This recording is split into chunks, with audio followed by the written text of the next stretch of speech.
I turned the van in towards the driveway of our new house and tut-tutted with annoyance to see a strange car where I usually parked. Annoyed, I pondered whether to leave a note on the stranger's windscreen and then decided against it. No point in seeking trouble unnecessarily. Parking at the curb, I quickly did my normal check on the van's contents, noting that I needed to restock on bleach, and decided to take up the 2 for the price of 1 offer on squeegee mops at the local supermarket. You could never have enough cleaning supplies, especially in my business. I slid the side door of my white van closed and, as always, felt a smile on my lips as I looked at the sign on the side. Arthur Smith, the cleanest of clean. That was me, Arthur Smith, and cleaning was my game. I was really good at it and had references from a lot of people to back me up on that.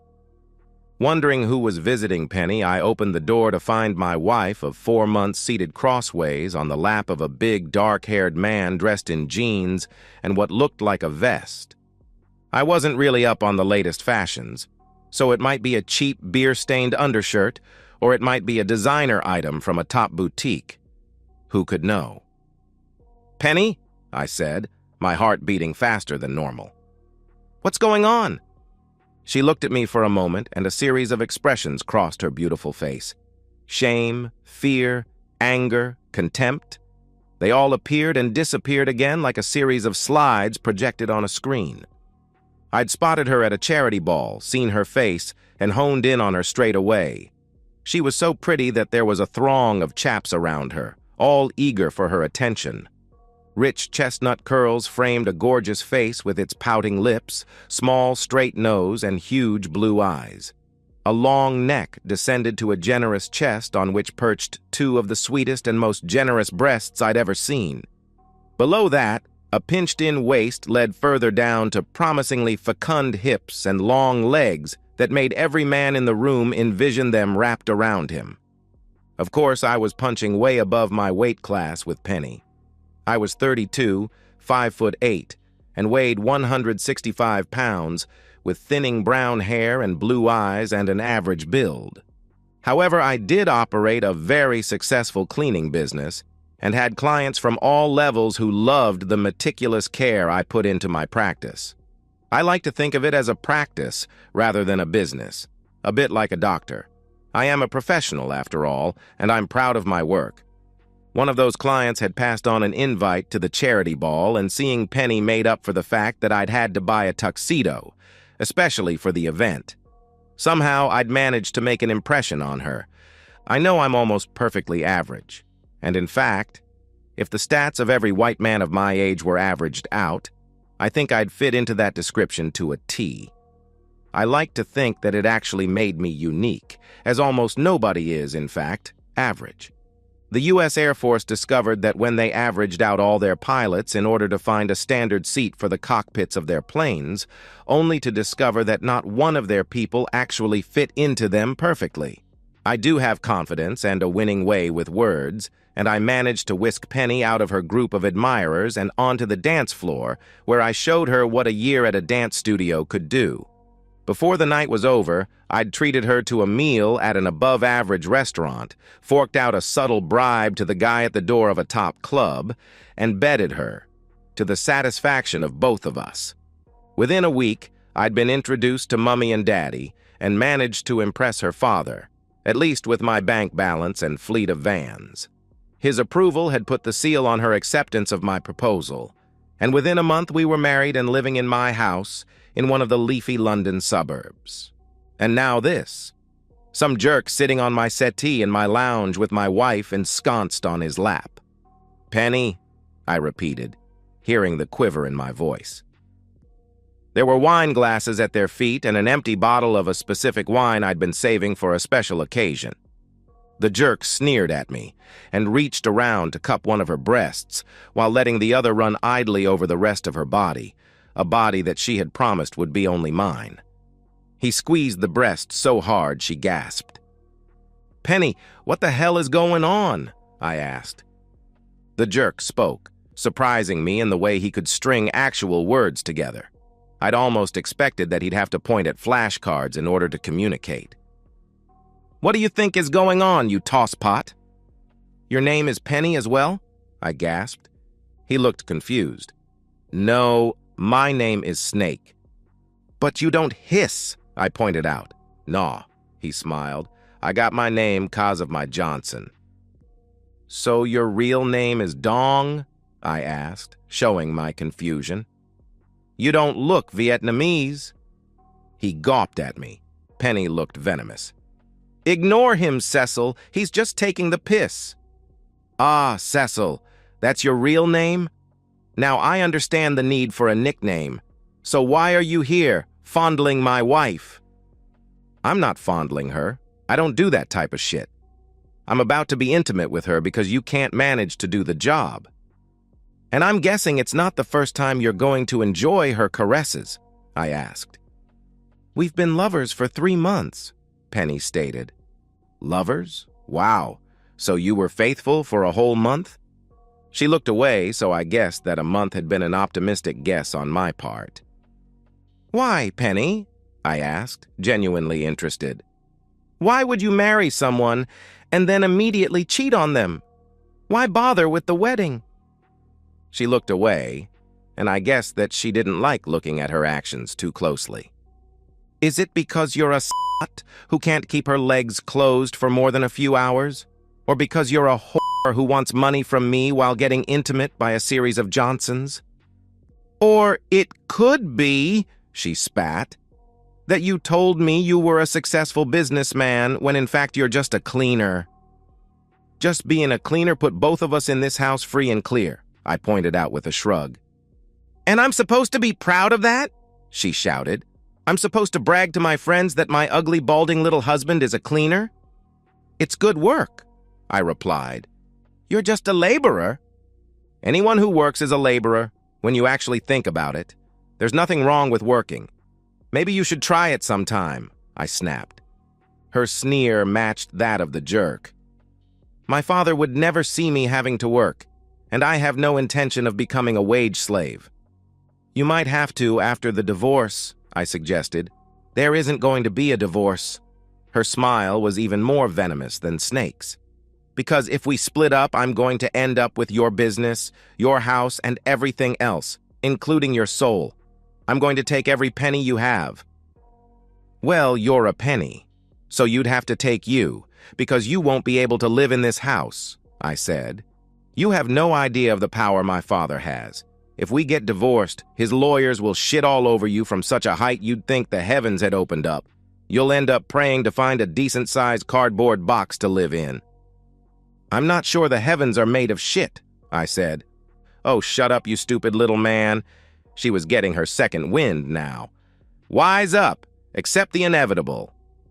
So, the inevitable is that I go out to work to support you while you stay at home and invite Snaky Boy here to bring his slow worm around to be intimate with you on a regular basis? Is that your plan? Hey, don't call me Snaky Boy, protested Snaky Boy. And my Johnson ain't no worm either. A slow worm is a type of lizard, Snaky Boy, I explained. Yeah, well, that's all right then. I ain't got no worm. He settled down again and went back to squeezing Penny's breasts. No, said Penny, looking annoyed that her diatribe had been interrupted, even for important lessons on the correct nomenclature of crawly things, and was determined to bring the conversation back to the most important thing, her. That's not how it's going to be. My surprise must have been evident. In fact, she continued with a superior smile, Snake will be living here with me. You can move your things to the second bedroom. Ah, I see. I'm the husband in this scenario, serving his Johnson and your bull? Yeah, man, laughed Snake. You can lick my stuff out of her when I'm finished with her. Classy guy you have here, I said. Snake sneered at me. Too right, he replied. Shut up, Snake, Penny hissed. You're not helping. Snake looked wounded. What? You told me he'd have to. You said, Shut up, Snake, she repeated emphatically, slapping his hand as he tried to push it down into the neck of her blouse, although seeming not completely averse to the endeavors of the other hand, which had drawn her skirt up at the back and was apparently trying to mount a mining expedition upon her back. "Yes, shut up, Snake," I agreed. He seemed to take my words amiss and rose to his feet, causing Penny to slip off his lap and land ungraciously on her back with her legs spread wide. A glance revealed that she wasn't wearing panties, which wasn't too much of a surprise in this situation. Snake was a whole lot bigger than I'd thought and towered over me by almost a foot. His shoulders, previously masked by Penny's lasciviously wriggling body, were a lot wider as well. All in all, he had muscles upon muscles, and not just between his ears as I'd imagined. He reached out and grabbed the front of my overalls, lifting me until my feet were off the floor, kicking helplessly. My hands slapped ineffectually at him. "I'm going to mess you up, cucky man. Then I'm going to take your wife, and I might even take you too. As a dessert." I wasn't too taken with the concept that the top dog got all the ass, especially as that included mine. I cocked my wrist to the side and slapped at his chest and stomach some more. Laughing, Snaky Boy dropped me to the floor, stepped back, and tripped over his own feet, toppling to the floor like a redwood tree. He groaned, turned onto his stomach, and tried to push himself up, then gave up and lay there, grunting now and again. "Snake!" Penny cried and painfully crawled to his side, pulling at him to try and get him to his feet again. He moaned and then lay still. "You knocked him out?" Penny said, the astonishment in her voice very clear. "No, he tripped," I said. "Snaky Boy fell over his own feet. Or perhaps the necessity of walking and breathing at the same time has overtaxed his brain, and he's gone into reboot mode." She pulled at him again. He ignored both the pulling and her concerned entreaties. "Snake, get up! Snake, you moron!" Then she noticed the blood gathering around her legs as she knelt at his side. "What the—" She looked at me. I cocked my wrist again, and the spring on the forearm sheath snapped the blade back into place. Certain types of slaps can be lethal. Penny rose to her feet with a groan. I took a step towards her and she retreated, the backs of her knees hitting the settee and folding her down onto it. Horror bleached her features. I rolled Snake onto his back to check him over. There were 4 small slits in his vest, each surrounded by a corona of red. A precise blade strike to the correct part of the heart stops it beating almost instantly, which means less chance of blood spatter. "Despite what you might think," I said conversationally, noting with satisfaction that his eyes were half closed and were looking in 2 completely different directions. He was dead. "The universe doesn't revolve around you. This was never about you." She stared at me. "I'm a cleaner," I continued, "but I don't clean houses. I clean up situations." She blinked at me, those eyes so wide. I crouched down in front of her, bringing my eyes level with hers. "This wasn't the situation I was hired to clean up. Snaky Boy is your fault. You brought him here and expected me to simply submit to your super-privileged view of the world and happily be a You should have waited a little longer and got to know me. I'm just not that type of guy. And you would have been a lot safer as well. Like I said, you weren't the situation here." "You're going to kill me?" she whispered, her voice shaking with terror. "No, I'm not. Not me. Do try and keep up. I know how difficult it must be for you at the moment, all your precious plans going up in smoke so quickly, but try and understand what I'm saying. I didn't come here to kill you. You weren't the target, but you just, well, to use your words, you just shat all over everything from a great height and created a mess, which I'll have to clean up. I knew all about you and your propensity for strong and stupid Johnson carriers right from the start, way back before we ever met. I didn't care. I don't respect you or your promises. I don't care what you swore to do when we married. I certainly don't love you, and by tomorrow our marriage will no longer officially exist. But, I don't understand," she wailed. I sighed. "Okay, Your good old daddy has been a very naughty boy. When he was content to run AK-47s, grenades, and ammunition to Africa and South America, that was one thing. When he decided that arranging to sell shoulder-mounted heat-seeking missiles to the Middle East would be a promising career move, he raised his head above the parapet and wouldn't listen to those who tried to warn him. The problem was that his paranoia rose at the same rate as his ambitions, which meant very competent bodyguards. Her eyes flicked down to Snake's cooling body. I laughed. God, no, not him. He's too stupid to ever be a bullet catcher, even by accident. It takes brains and skill to try and keep someone alive, and your father has a team of very competent bodyguards. All of this meant that the odds of a foreign power getting away with an assassination on British soil were prohibitively high. At the same time, Her Majesty definitely disapproves of doing away with her own citizens, especially the very rich and very powerful ones. It couldn't be official. So what to do? And that's where I come into the picture. I'm a private cleaner and I clean up situations. I needed to get close to your father and you were the entrance. But you use mops. You have a van. It has cleaning stuff inside it. She was in deep shock by this point, panting each breath through an open mouth. I know, I said. A fast car with machine guns behind the headlights isn't completely appropriate in the real world. I don't look like James Bond. I look like Mr. Average, which makes my job a lot easier. For the past 5 months, I've been working my way closer to Daddy, and today, I managed to complete the job. The plan was that I would then disappear, and you could get your hands on my bank account, which would give you a lot of taxpayer money as silent recompense for your orphan status. But then you pulled this shit, today of all days, and decided to celebrate your new status as a thoroughly modern woman by sharing a very expensive bottle of wine, which I very specifically told you not to touch, with a caveman who wouldn't know a fantastic Liber Pater from a bottle of 7-Up. I imagine your joints are aching a bit at the moment, and breathing might be getting a little difficult. Is that right? A headache starting up? She nodded, and tears flowed over her beautiful cheeks. That'll be the poison. You really shouldn't have tasted the wine. If it's any consolation, I really am sorry it came to this.